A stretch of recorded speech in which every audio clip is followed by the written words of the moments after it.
Le vent avait une façon de s'exprimer à Baron Ridge. Parfois, il murmurait comme un souvenir. Parfois, il hurlait comme un chagrin. Ce soir-là, il choisit la seconde option.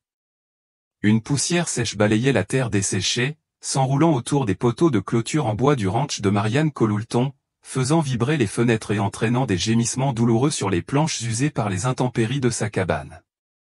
Elle se tenait sur le porche, les mains serrées contre une tasse de café amer et ébréché, observant l'horizon comme si elle attendait qu'il parle. 2 ans s'étaient écoulés depuis que Daniel était parti à la guerre.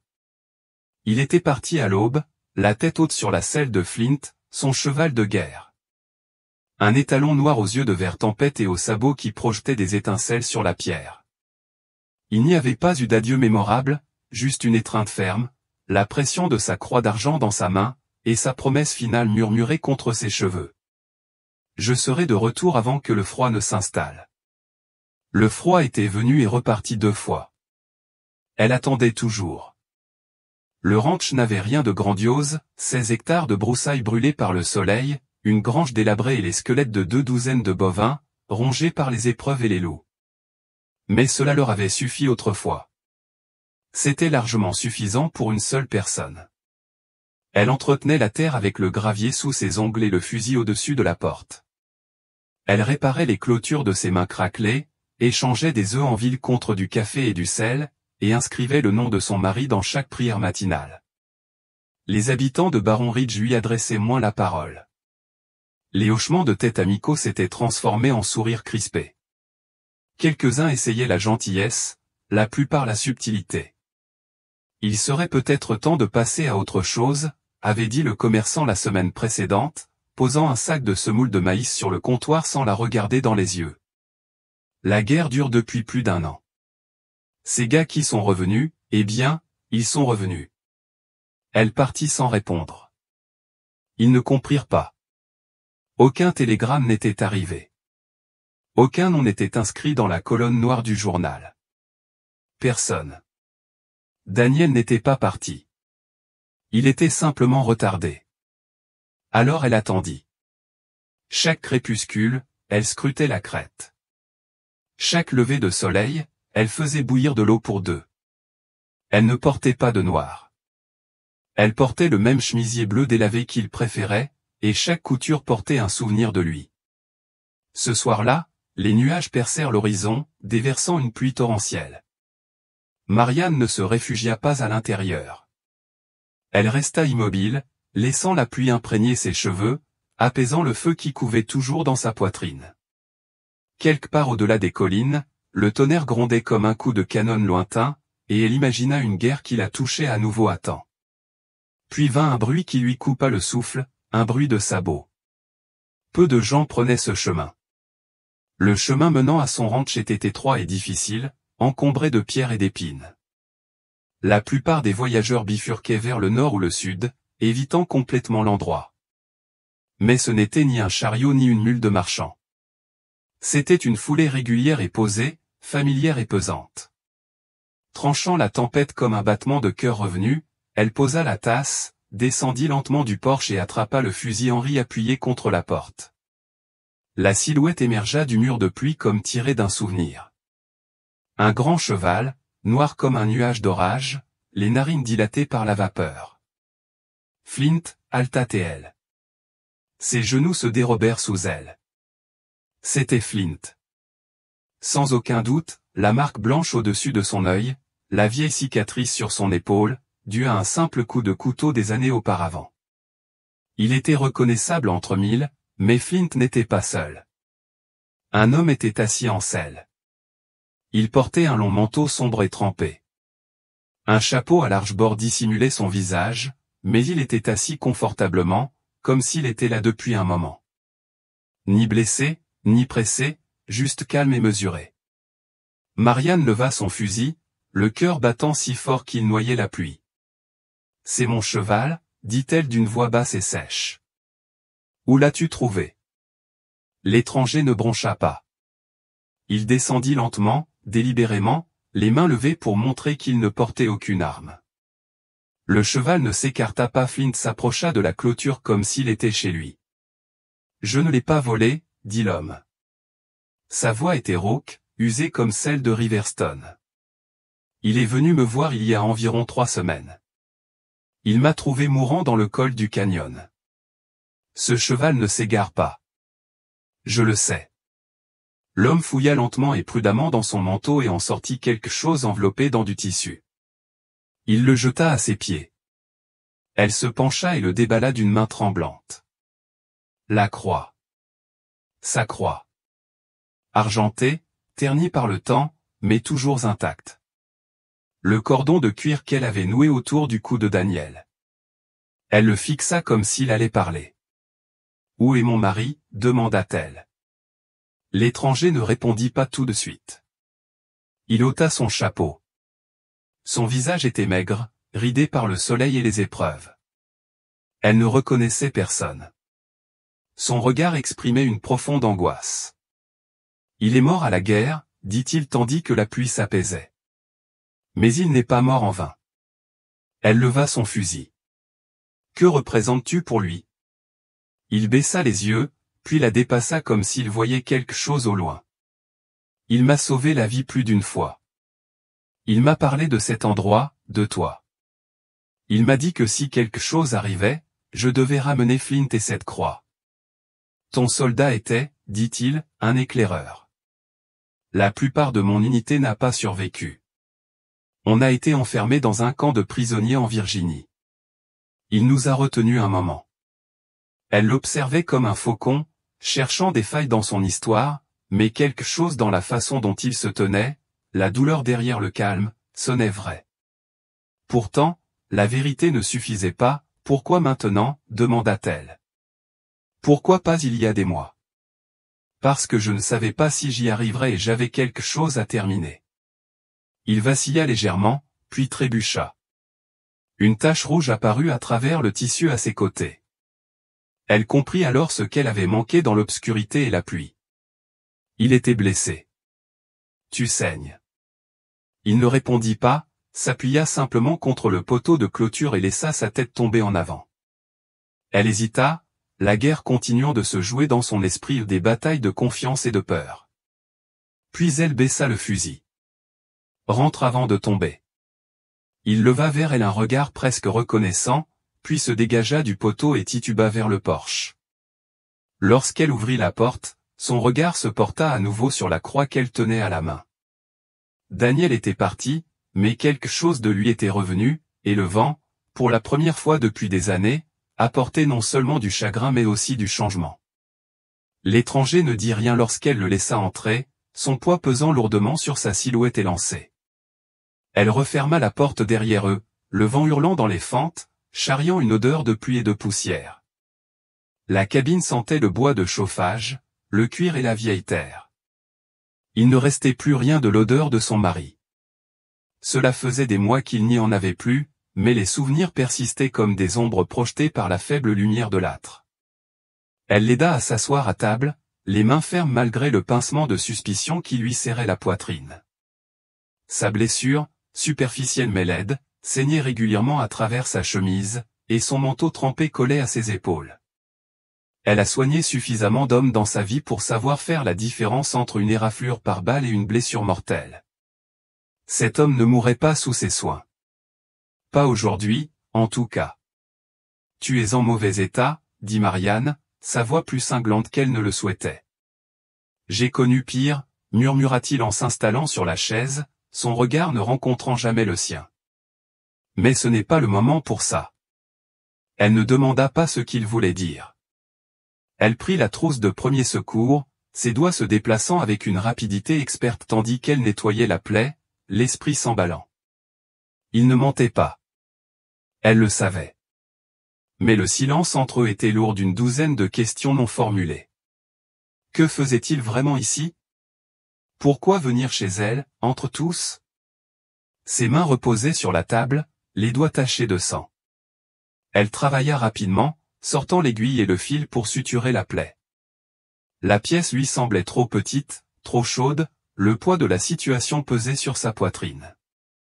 Elle se concentra sur la tâche à accomplir, recoudre sa peau, réparer les fractures de sa propre réalité. J'aurais dû te tuer quand j'en avais l'occasion, dit-elle sans réfléchir. Il tressaillit, mais à peine. Son regard se posa sur elle, mais il ne dit rien, se contentant d'observer ses mains travailler. Il n'y avait aucune peur en lui, aucune panique, juste une acceptation silencieuse. C'était troublant. C'était un inconnu. Il ne devrait pas être aussi calme. Pas après ce dont elle venait de l'accuser. Sa colère monta en flèche, même si elle ne comprenait pas vraiment pourquoi. Peut-être était seulement celle qui la dérangeait tant, l'étranger qui était revenu dans sa vie sur le cheval de Daniel, n'apportant que confusion et chagrin dans son sillage. Ou peut-être était-ce le silence qui avait suivi ces paroles qui évoquaient des promesses tenues et des vies perdues. Elle aurait voulu crier, exiger la vérité, mais elle ravala ses paroles amères. Ils ne l'ont pas aidée. Pas encore.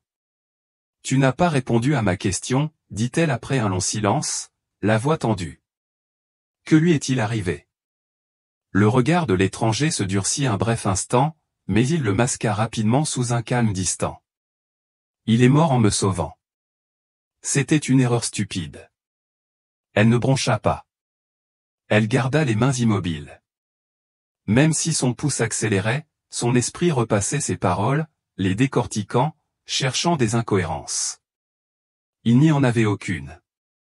Au léger tremblement de sa voix, elle devina que ce souvenir le hantait encore. Il n'aurait pas dû partir. Il m'avait dit qu'il reviendrait. Il me l'a promis, dit-elle, la gorge serrée. Ses yeux s'assombrirent comme si elle l'avait frappé. Je sais, dit-il doucement. Je sais qu'il te l'a promis. Mais parfois, les promesses ne veulent rien dire quand on est face à la mort. Elle termina de lui recoudre le flanc en silence, essuyant les dernières traces de sang avec un chiffon rugueux. Ses mains tremblaient tandis qu'elle repliait l'aiguille et le fil, les rangeant dans la trousse. Il n'avait émis aucun son pendant tout ce temps, se contentant de l'observer, le visage indéchiffrable. Tu m'as menti, dit-elle d'une voix basse mais assurée. L'inconnu se renversa dans son fauteuil, les yeux légèrement plissés. Qu'est-ce qui te fait dire ça? Elle se redressa, croisant les bras sur sa poitrine. Tu m'as dit que Daniel était mort à la guerre, mais tu ne m'as pas dit comment. Et maintenant, je suis censé te croire un éclaireur qui... Quoi? Qui chevauchait par hasard dans la tempête? Qui a trouvé le cheval de mon mari et qui est revenu ici? Il resta silencieux un long moment, les lèvres pincées. Puis il soupira profondément, comme si le poids du monde reposait enfin sur ses épaules. Peut-être que je ne suis pas venu ici pour ce que tu penses, dit-il lentement, la voix chargée d'une idée qu'elle ne parvenait pas à définir. Peut-être que je suis venu ici pour mourir. Ses yeux se rétrécirent. Docteur, ce n'est pas facile à dire. Je n'ai plus de famille, plus d'amis. La guerre m'a tout pris. Il ne me reste plus qu'une promesse faite à un mort. Et l'homme à qui j'ai fait cette promesse n'a même pas de tombe. Marianne resta là, dans le silence qui suivit, l'esprit en ébullition. Elle aurait voulu le jeter dehors, lui dire de partir, d'emporter son histoire et son maudit cheval avec lui. Mais quelque chose dans son regard l'arrêta. Quelque chose dans sa façon de parler, dans sa voix brisée juste assez pour laisser transparaître la douleur, la fit hésiter. Tu n'es pas obligé de rester, dit-elle, brisant enfin le silence. Mais tu ne peux pas partir. Pas comme ça. Il hocha la tête, une légère lueur de soulagement traversant son visage. Il se releva lentement, comme s'il risquait de s'effondrer à nouveau à tout moment, et elle s'approcha pour le stabiliser, sa main effleurant son bras. Je ne suis pas là pour remplacer votre mari, dit-il doucement. Je suis juste là pour m'assurer qu'il ne soit pas mort pour rien. Elle le regarda, ses doigts se resserrant autour du bord de la table. Alors tu n'es pas là pour m'aider. Je suis là pour t'aider à survivre, répondit-il sans la quitter des yeux.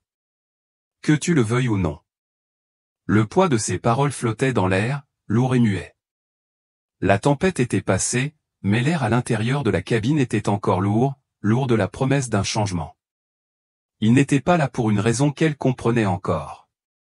Et elle hésitait entre lui faire confiance ou le fuir avant qu'il ne fasse plus de mal que de bien. Mais elle ne pouvait s'y résoudre.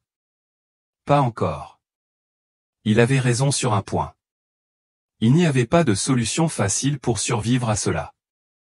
Et peut-être, cet inconnu était-il la dernière personne à qui elle aurait pu s'attendre pour l'aider à y parvenir. Le coup retentit 3 jours plus tard. Fort et délibéré, comme un marteau frappant le couvercle d'un cercueil. Marianne se figea sur place, la louche suspendue au-dessus de la marmite frémissante. Elle se retourna lentement, son regard rivé sur celui de l'inconnu. Il se leva du fauteuil à bascule près de l'âtre, les poings serrés. Il était suffisamment guéri pour pouvoir bouger sans grimacer, mais la vigilance silencieuse de son corps lui indiquait qu'il s'attendait à des ennuis. Ils n'échangèrent aucun mot. Rien n'était nécessaire. Elle se dirigea vers le fusil accroché près de la porte tandis qu'il s'enfonçait dans l'ombre, sortant un long couteau de sous son manteau. L'air avait changé, chargé d'une odeur de pluie et de fumée. Mais ce n'était pas le temps qui lui gênait. Elle ouvrit la porte. 3 hommes se tenaient sur son porche. Leurs manteaux étaient usés et chargés de poussière, et leurs bottes raclaient le vieux bois comme du papier de verre. Le plus grand d'entre eux souleva son chapeau, révélant un visage pâle et rasé de près, trop jeune pour égaler la mort dans son regard. « Bonjour, madame, dit-il d'une voix traînante et huileuse. « Pardon, mais nous cherchons quelqu'un. » Marianne tenait le fusil lâchement mais prêt. « Il n'y a pas grand-chose à trouver ici. »« Qui cherchez-vous » Le plus jeune, un garçon nerveux aux joues creuses et aux doigts qui ne cessaient de bouger, se penchait en avant comme un chien reniflant de la viande. Un grand gars qui boitait de la jambe droite aurait pu arriver sur un cheval de cavalerie avec une vilaine coupure sur le côté. L'homme de grande taille lança un regard perçant à son compagnon, puis se tourna vers Marianne avec un demi-sourire. « Il prend peut-être quelque chose qui ne lui appartient pas. »« Comme quoi ?»« Comme une carte, » dit le grand homme, la voix plus froide maintenant, et un morceau de fer qui vaut plus que toi et toutes les poules de ton poulailler réunies. Marianne les fixa du regard, la voix ferme. « Je n'ai jamais vu personne comme ça. Juste moi et les poules ici. » Le sourire du grand homme s'estompa. « C'est vrai, acquiesça-t-elle. C'est vrai. » L'homme s'avança, ses bottes grinçant sur le porche. « Alors ça ne te dérange pas si on regarde un peu autour. » Marianne n'a pas levé le fusil, mais elle ne l'a pas baissé non plus. « Ça ne me dérangerait pas. C'est mon terrain, et tu n'as ni badge ni papier. Si tu commences à fouiller, tu trouveras des pistes plus vite que des indications. » Le plus jeune tressaillit à nouveau, sa main dérivant vers sa ceinture, mais le troisième homme, un bagarreur silencieux avec une cicatrice qui lui tordait la lèvre, le retint d'un regard. Le grand homme rigola, mais il n'y avait aucune joie dans son rire. « Pas besoin de faire d'histoire, dit-il. On reviendra. » Marianne les regarda s'éloigner, les jointures blanches contre la crosse du fusil. Ce n'est que lorsqu'ils disparurent sur la route du canyon qu'elle rentra et ferma la porte derrière elle. L'étranger émergea de l'ombre, la mâchoire serrée. « Ce sont des racailles de la prime, dit-il. Travailler pour un homme nommé Jasper Boyd. Boyd est un magnate des mines devenu contrebandier. Il s'est enrichi en transportant de l'argent et de l'or confédéré sur d'anciens sentiers militaires. Daniel, votre mari, a trouvé une carte indiquant où Boyd en a enterré une partie. » La voix de Marianne était calme mais aiguë. « Et tu as pris cette carte. » L'étranger détourna le regard. « Non, c'est Daniel qui me l'a donnée. Tu m'as dit que s'il ne venait pas, tu saurais quoi en faire. » Elle le regarda fixement, le cœur battant. « Alors pourquoi me mentir ? » Je ne savais pas si je pouvais te faire confiance, dit-il simplement. Pas après ce qui s'est passé. Pas après l'avoir laissé tomber. Elle s'assit lourdement, le poids de tout cela s'écrasant sur elle. Daniel avait toujours parlé de la justice comme d'une chose vivante, sacrée. Elle pensait qu'il était mort pour le pays, mais il était mort pour une cause plus profonde et plus silencieuse. Une promesse. « Tu l'as toujours ?» demanda-t-elle. Il hocha la tête et sortit une toile cirée enveloppée dessous le plancher. Il la posa sur la table et la déroula lentement. Le papier à l'intérieur était usé, mais l'encre était claire. Des routes à travers les canyons. Un X rouge gravé près du lit asséché du ruisseau Dust. Un trésor enfoui, peut-être. Une histoire sanglante, plus probablement. Pourquoi Boyd le voulait-il, demanda-t-elle. Il consolide son pouvoir. Il veut acheter la justice. Les juges, peut-être même Washington. Avec cet argent, il le pourrait. Marianne fixait la carte. Le poids de la décision pesait sur elle comme le ciel de la prairie. Alors on ne fuit pas, dit-elle finalement. On ne se cache pas. L'étranger haussa un sourcil. Tu veux te dresser seul contre lui? J'ai l'intention de faire ce que mon mari a commencé, dit-elle. Cette terre, ces canyons, ils sont à moi. J'en connais chaque écho, chaque sillage sec. Nous les utilisons, posons des pièges, les séparons, leur faisons ressentir les fantômes de la guerre qu'ils n'ont jamais menée. Il la regarda fixement, quelque chose ressemblant presque à de la crainte scintillant dans ses yeux. Tu n'es pas ce à quoi je m'attendais. Toi non plus, dit-elle. Ils passèrent la journée à se préparer. Elle l'emmena le long d'une crête derrière la cabane, où les broussailles étaient denses et les pierres offraient un abri. Elle lui montra la grotte que Daniel utilisait autrefois pour stocker le grain d'hiver, parfaite maintenant pour une embuscade. À la tombée de la nuit, ils avaient installé de fausses pistes, caché des fils de fer et placé des points d'observation le long de la paroi du canyon. À la tombée de la nuit, Marianne était assise seule sur le porche, le fusil sur les genoux, l'inconnu à l'intérieur nettoyant sa lame. Le silence s'éternisa jusqu'à ce qu'elle finisse par le rompre. Tu ne m'as toujours pas dit ton nom. Il leva les yeux, la lumière du feu attrapant les ombres sur son visage. Je m'appelle Ellie. Elle hocha lentement la tête. Tu dois te rappeler qui tu es ici, Ellie. Tu n'es plus seulement un soldat. La voix d'Ellie était calme. Non, maintenant je suis un mort impayé. Marianne se leva et retourna à l'intérieur. Non, tu es un jugement. Dehors, le vent s'est levé. Quelque part au loin, un faucon a hurlé à travers les canyons, et 3 cavaliers sont revenus portés par le vent nocturne. Le premier coup de feu retentit avant le lever du soleil, fendant le silence du canyon comme du bois sec sous une lame. Ellie était déjà en mouvement. Il avait à peine dormi, bottes aux pieds, fusil à la main. De son perchoir derrière les rochers surplombant la cabane, il aperçut l'éclair d'un canon parmi les mesquites. Les hors-la-loi tentaient de les encercler tôt, comptant sur la surprise. Mais Marianne savait qu'ils arriveraient à l'aube. Elle connaissait ces terres, et elle savait comment les hommes pensaient quand la cupidité prenait le dessus. Le deuxième coup de feu lui parvint, net et précis. Il abattit le nerveux, Billy. Ils avaient appris que son nom était inscrit sur son cheval avant même qu'il n'atteigne le porche. L'animal se cabra et s'enfuit, laissant son corps sans vie étendu dans la poussière tel un épouvantail brisé. Ellie se déplaçait le long de la crête, restant bas, les oreilles à l'écoute de chaque bruissement et de chaque souffle. L'équipe de Boyd s'était divisée comme elle l'avait prévu. L'un d'eux avait emprunté le sentier de la rivière sèche qui menait à la fausse entrée de la grotte. Un piège à mâchoire d'acier l'attendait là, à moitié enfoui dans l'armoise. Ellie n'eut pas à attendre longtemps.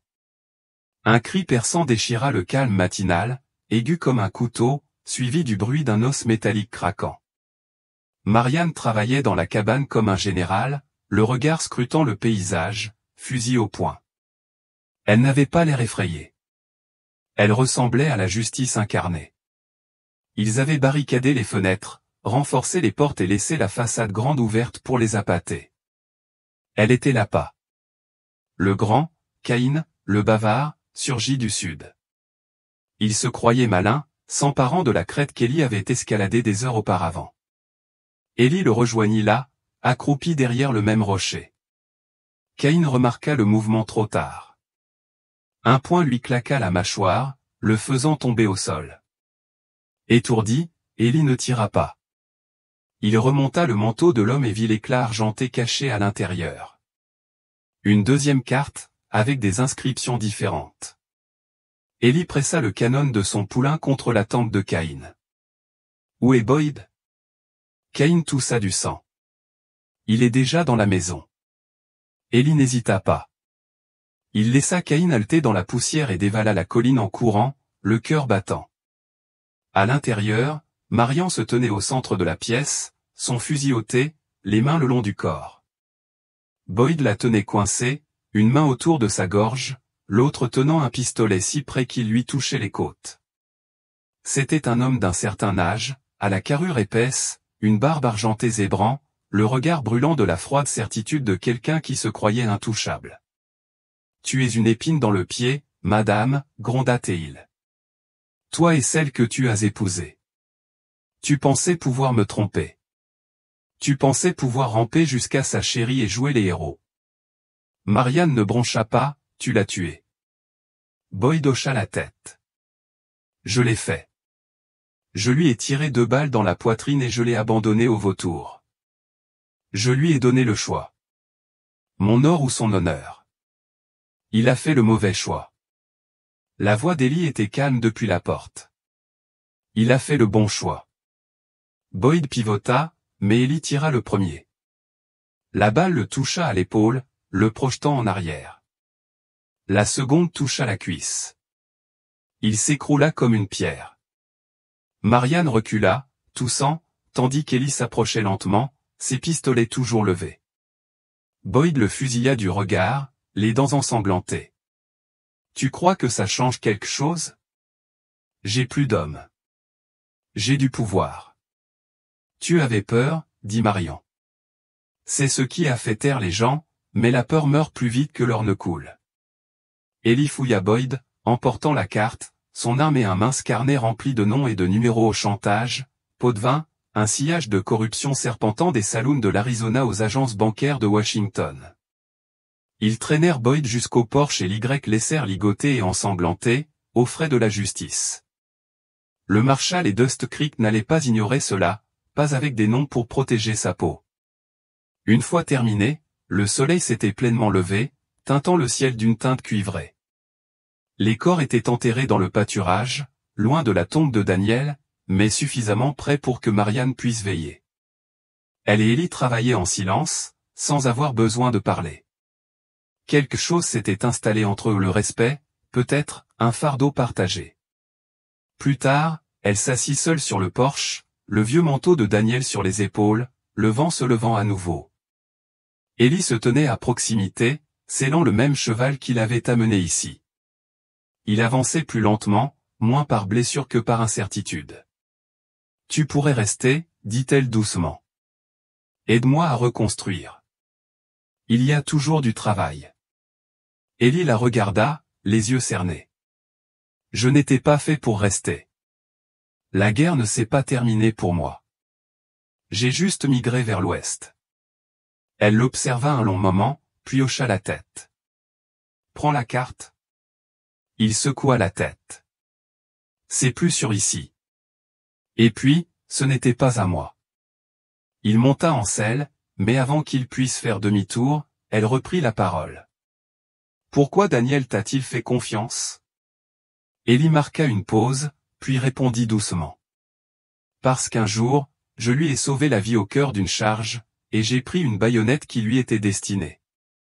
Je ne l'ai jamais oublié. Lui non plus. » Elle sourit, malgré ses yeux humides.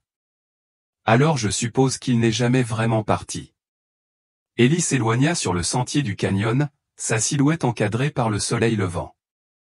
Marianne l'observa jusqu'à ce qu'il ne soit plus qu'un point sur la roche rouge, puis tourna son regard vers l'avant. Derrière elle, la maison se dressait toujours, marquée par les cicatrices mais intacte.